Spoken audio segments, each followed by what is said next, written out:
Hey there, welcome to another journey into the dusty corners of history, where the mundane meets the magnificent. Tonight we're stepping into the sandaled feet of someone you've never heard of, yet someone whose daily grind shaped the very gladiators who made emperors tremble. We're talking about the life of a gladiator trainer, a lanista in the height of the Roman Empire. Before we dive into the sweat and blood of the training grounds, take a moment to like this video if you enjoy these deep dives into forgotten lives. And let me know in the comments where you're listening from and what time it is for you. There's something wonderfully soothing about knowing we're all scattered across the world, yet gathered here in this moment, exploring the past together. Now settle in, perhaps dim those lights, and let's ease into the world of ancient Rome, where your alarm clock was the crack of a whip, and your office was a dirt arena that reeked of fear and ambition. The sun hasn't even kissed the 7 hills of Rome when Marcus Flavius opens his eyes. It's not dawn that wakes him, but the sound of iron chains rattling in the courtyard below. His gladiator school, his ludus, is already stirring to life.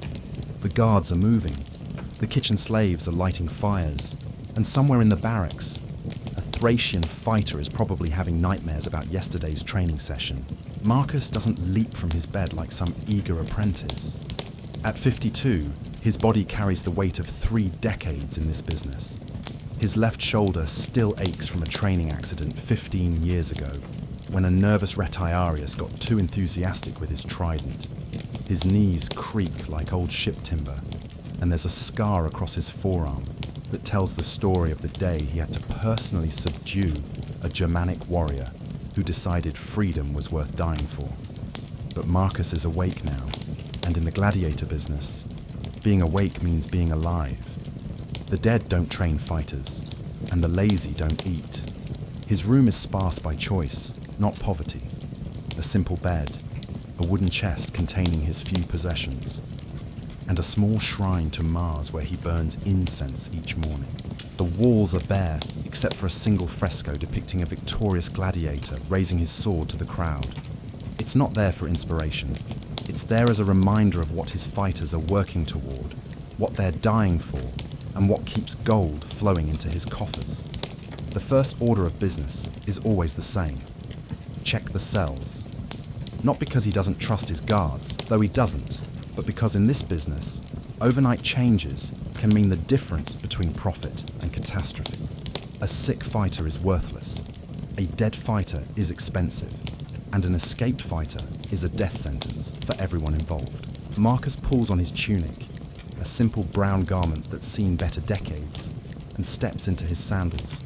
The leather is worn smooth from years of pacing training grounds, inspecting fighters, and walking the fine line between keeping his gladiators alive and keeping them ready to die spectacularly. The corridor outside his room leads directly into the heart of the ludus. This isn't some grand villa with marble columns and painted gardens. This is a working facility built for efficiency and security. The walls are thick stone, the windows are barred, and every doorway is designed to be easily defended. Beauty is a luxury that gladiator trainers can't afford. As he walks, Marcus's mind is already running through the day's challenges. There's Gaius, the young Gaul who shows promise with a sword but flinches every time he hears the crowd roar. There's Brutus, the veteran fighter who's getting slow but refuses to admit it.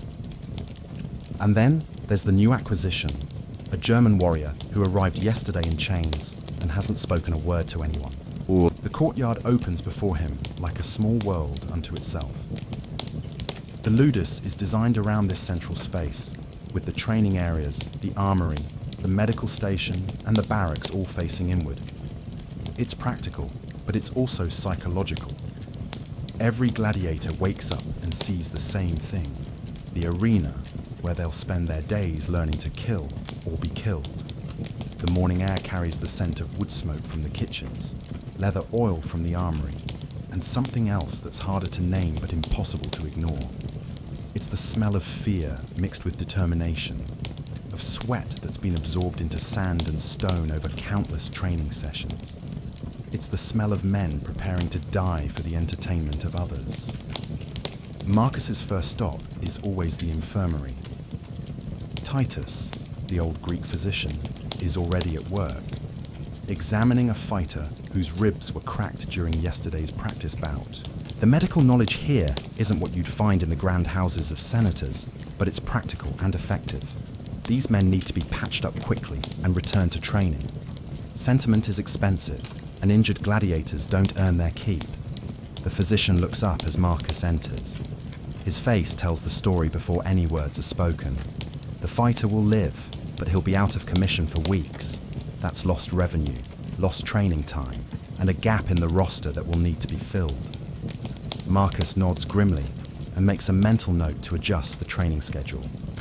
Next comes the armory, where the weapons master is already sharpening blades and inspecting equipment. Every sword, every shield, every piece of armor represents an investment. A broken weapon could mean a dead gladiator, and a dead gladiator represents months of training and feeding gone to waste. The weapons master, a former gladiator himself, who lost his left eye to a Samnite's blade, knows the value of every piece of equipment in his care. Marcus examines a new shipment of shields that arrived yesterday. The wood is solid, the bronze fittings are properly attached, and the leather grips are supple. They'll do. In this business, perfection is the enemy of profit, but quality can't be compromised when lives depend on it. The sound of voices draws his attention to the training ground. Some of his fighters are already up, stretching, practicing basic moves with wooden swords. These are the dedicated ones, the survivors who understand that extra practice might mean the difference between walking out of the arena or being dragged out. Marcus watches them for a moment, noting technique, spotting weaknesses, and calculating potential. There's something almost beautiful about watching a skilled gladiator practice. The way they move, the precision of their strikes, the controlled aggression that simmers just below the surface. These men have learned to channel fear and anger into something useful, something profitable. They've made peace with death, or at least learned to dance with it. But Marcus doesn't have time for admiration. The day is advancing, and there's work to be done. The fighters need to be fed, the training schedule needs to be finalized, and there are always a dozen small crises that require his attention.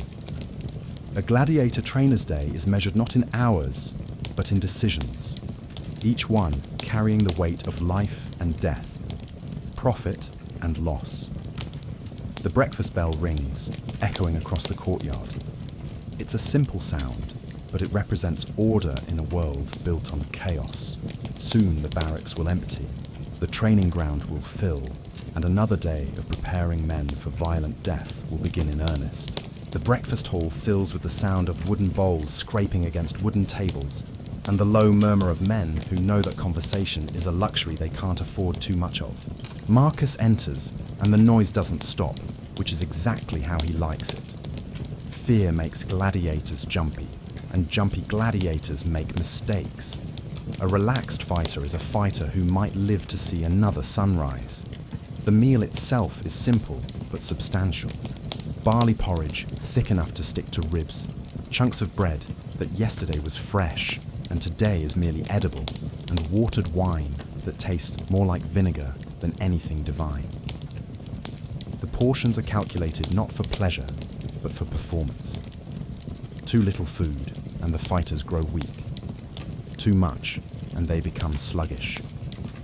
Marcus learned this balance through years of trial and error, and the graves of gladiators who never found their rhythm. He walks between the tables observing, not watching for trouble, though that's always a possibility, but studying his investments. The way Lucius favors his left arm tells Marcus the shoulder injury from last week isn't fully healed. The dark circles under young Felix's eyes suggest the nightmares are getting worse, and the new German warrior, still refusing to speak, hasn't touched his food. That's a problem that needs addressing. Marcus approaches the German's table and sits across from him. The man is massive, shoulders like an ox, hands that could crush a man's throat without effort. His hair is long and unwashed, his beard tangled with bits of straw from the cell floor. But his eyes, pale blue like winter sky, hold intelligence. This isn't some savage caught in the woods. This is a warrior who commanded respect in his homeland. Without speaking, Marcus takes a piece of bread from his own breakfast and dips it in olive oil.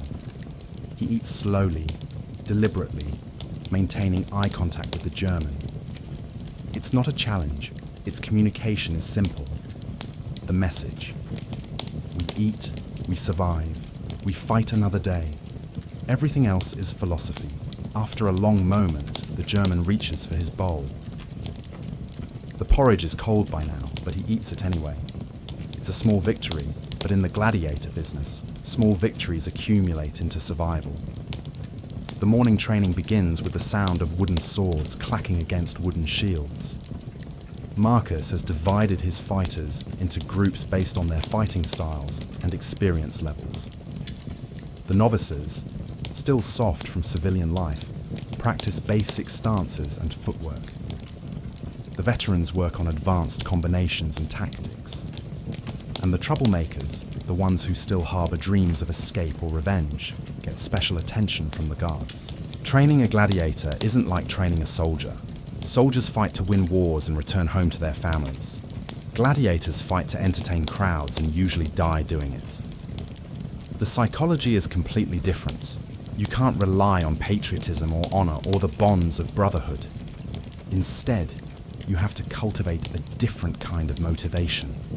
Pride, survival instinct, and the slim hope that exceptional performance might lead to freedom.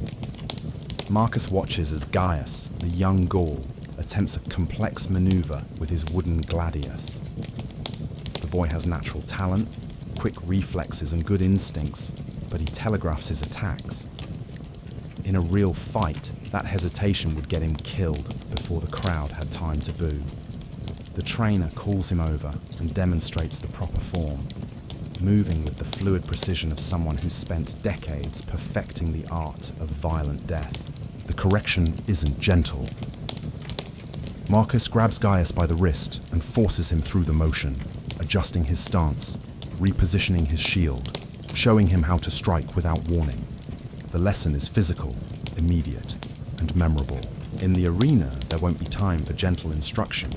The sand drinks blood, not good intentions. Nearby, a group of retiarii are practicing with their nets and tridents.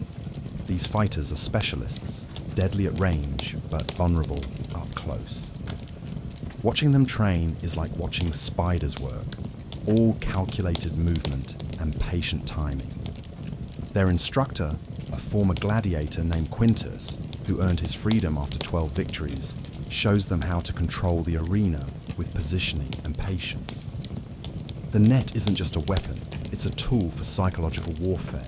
The morning passes in a rhythm of instruction, correction, and repetition. Sweat soaks into the sand, muscles strain against fatigue, and gradually the wooden weapons begin to feel less foreign in uncertain hands. Some fighters show improvement. Others reveal weaknesses that will need addressing. A few display the kind of natural brutality that makes Marcus smile despite himself. Around midday, the training pauses for a brief rest and the fighters gather in whatever shade they can find. This is when Marcus makes his rounds, listening to conversations, gauging morale, and occasionally dispensing advice or warnings. The social dynamics of a ludus are as important as the physical training. Men who fight together need to trust each other, even if they might face each other in the arena someday. He approaches Brutus, the aging veteran who's been avoiding the harder training exercises. The man's pride won't let him admit that his reflexes are slowing, but his body tells a different story. The slight tremor in his sword hand, the way he compensates for reduced peripheral vision, the careful way he moves to avoid aggravating old injuries. Marcus has seen it before, the gradual decline that turns champions into casualties. The conversation is brief and quiet. Brutus will be assigned to training the newer fighters, passing on his knowledge while avoiding the physical demands that his body can no longer meet. It's a face-saving solution that keeps a valuable resource productive while acknowledging reality. In the gladiator business, denial kills faster than any blade. The afternoon brings visitors. A lanista's reputation depends not just on the quality of his fighters, but on his connections throughout Roman society. Today it's Senator Gaius Antonius, a man whose taste for gladiatorial combat is matched only by his appetite for profitable investments. He's considering purchasing fighters for an upcoming celebration and wants to see what Marcus has available. These negotiations are delicate affairs, part business transaction and part theatrical performance. Marcus must display his gladiators' skills without revealing their weaknesses, emphasize their potential while managing expectations, and maintain the senator's interest without appearing desperate. It's a different kind of combat, fought with words and wine instead of swords and shields. The senator's entourage sweeps into the ludus like a small invasion force. Slaves carry cushioned chairs, portable wine tables, and silk parasols to shield their master from the afternoon sun. Senator Antonius himself is a study in Roman excess, draped in purple striped toga that costs more than most gladiators will see in their lifetime. His fingers glitter with rings, each one representing some political favor or profitable venture. Marcus greets him with the careful deference that keeps senators happy and contracts flowing. Too much respect and you appear weak. Too little and you find yourself explaining your business practices to some very unfriendly magistrates. The senator settles into his chair with the satisfied grunt of a man who expects the world to accommodate his comfort. The demonstration begins with a carefully choreographed bout between two experienced fighters. Marcus has selected them specifically for this audience, men whose scars tell stories of survival rather than incompetence. They circle each other in the sand, wooden weapons catching the light as they test distance and timing. The senator leans forward slightly, his merchant's eye calculating value while his citizen's blood quickens at the promise of violence. The fighters engage with controlled fury, their movements precise and practiced. This isn't the desperate flailing of amateurs or the brutal efficiency of mortal combat. This is professional entertainment, violence refined into art. The wooden swords crash together with satisfying impact, while the combatants dance around each other, each looking for an opening that won't come too easily. Senator Antonius nods approvingly as one fighter executes a particularly elegant disarming maneuver. Marcus notes the reaction and files it away for future reference. This senator appreciates technique over raw brutality, finesse over blood. That knowledge will inform future training decisions and marketing strategies.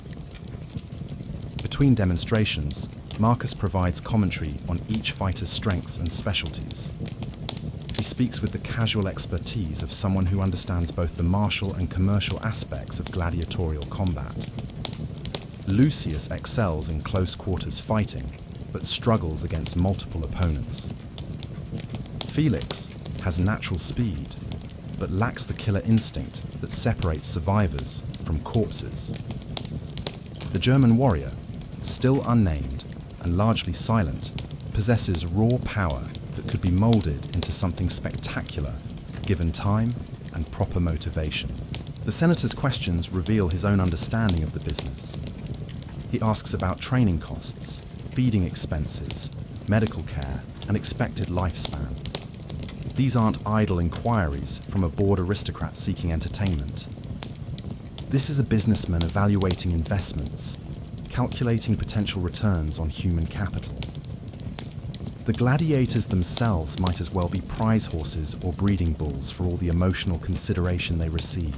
As the afternoon wears on, Marcus finds himself balancing multiple competing interests. He needs to satisfy the senator's desire for quality while protecting his own fighters from unreasonable expectations. He must demonstrate their skills without revealing tactical secrets that might be used against them. Most importantly, he has to close a deal that will keep his ludus profitable without selling his best assets too cheaply. The negotiations continue over watered wine and honeyed dates. Numbers are discussed, terms are debated, and gradually an agreement takes shape.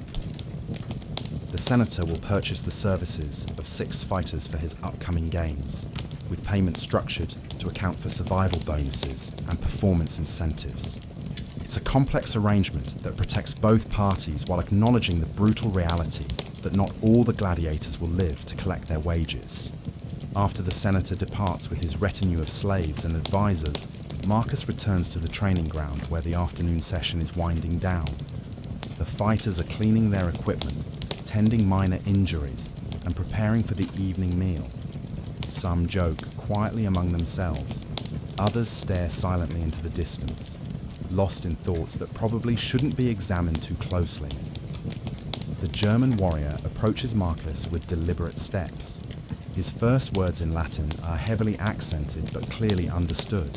He wants to know about the visitors, about the negotiations he'd witnessed, about what his future holds.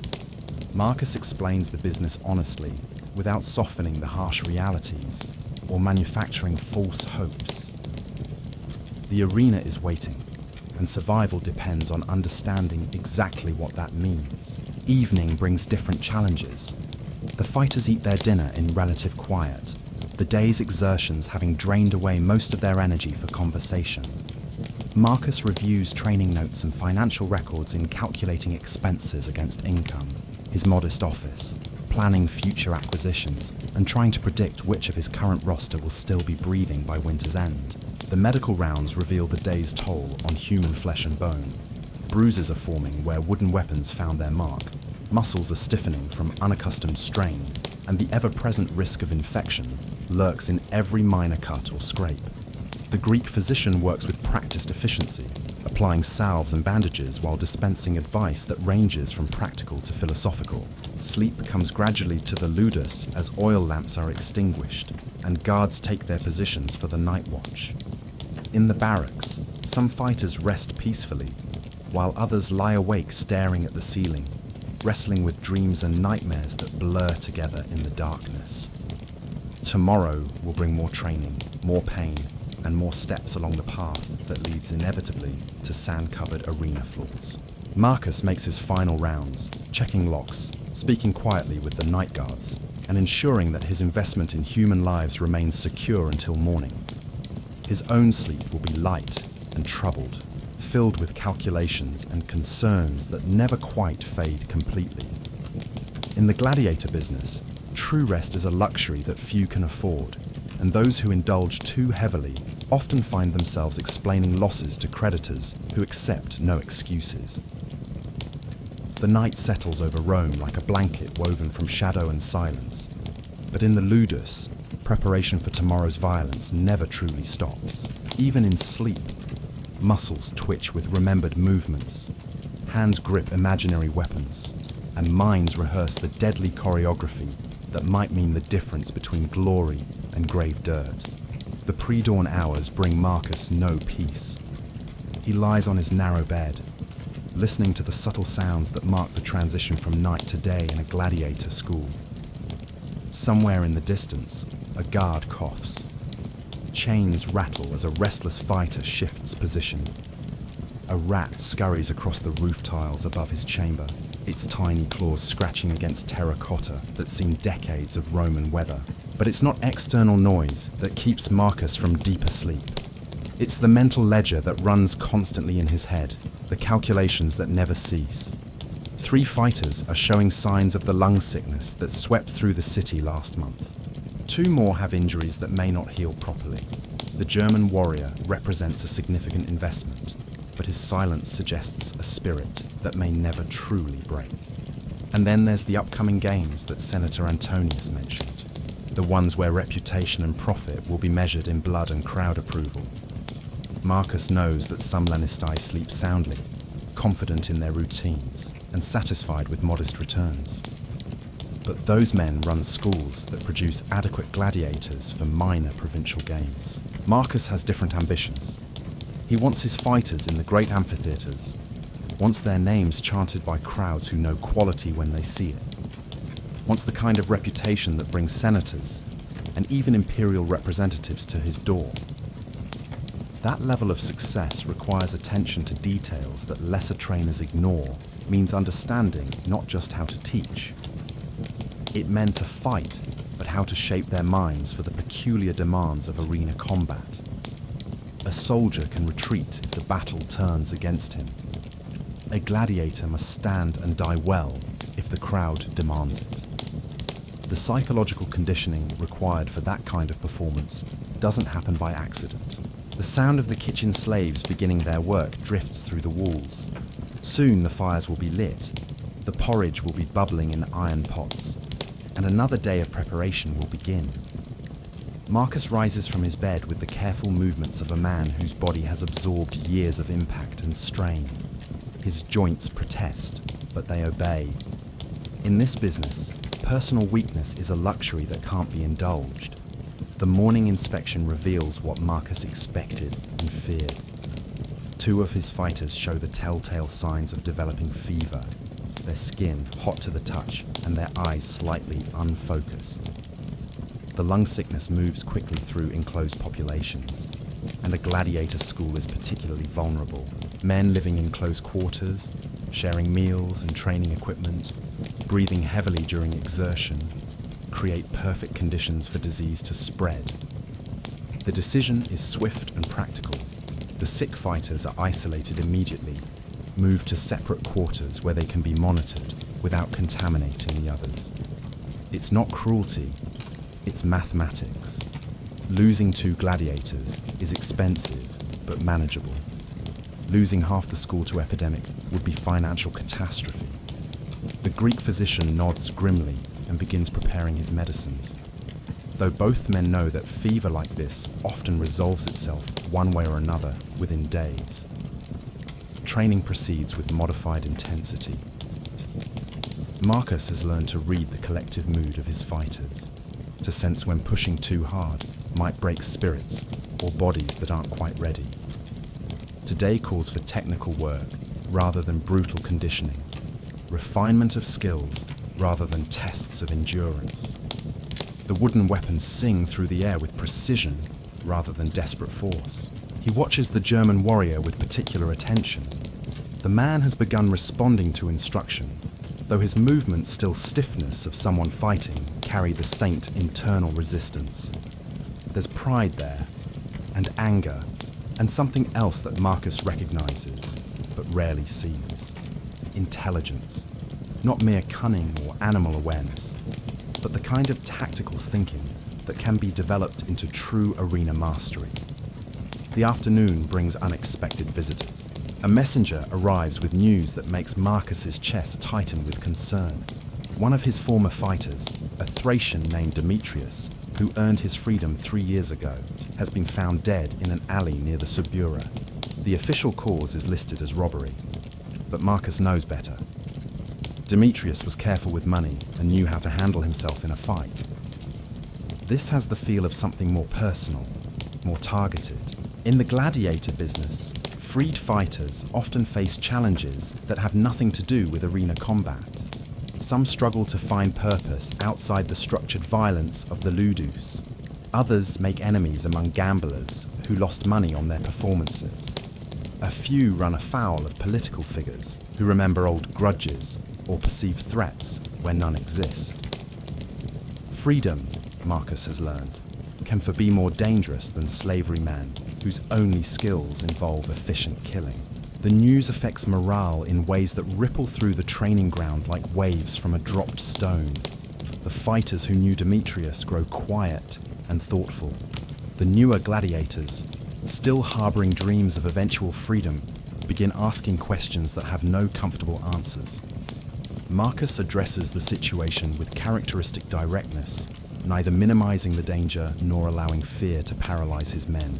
And so, another day closes in the ludus, another rotation of the sun marked by sweat, calculation, and the ever-present weight of mortality that hangs over every decision. Marcus Flavius extinguishes the last oil lamp in his chamber, knowing that tomorrow will bring the same challenges wrapped in different circumstances. The business of preparing men to die for entertainment never truly ends. It only pauses between breaths.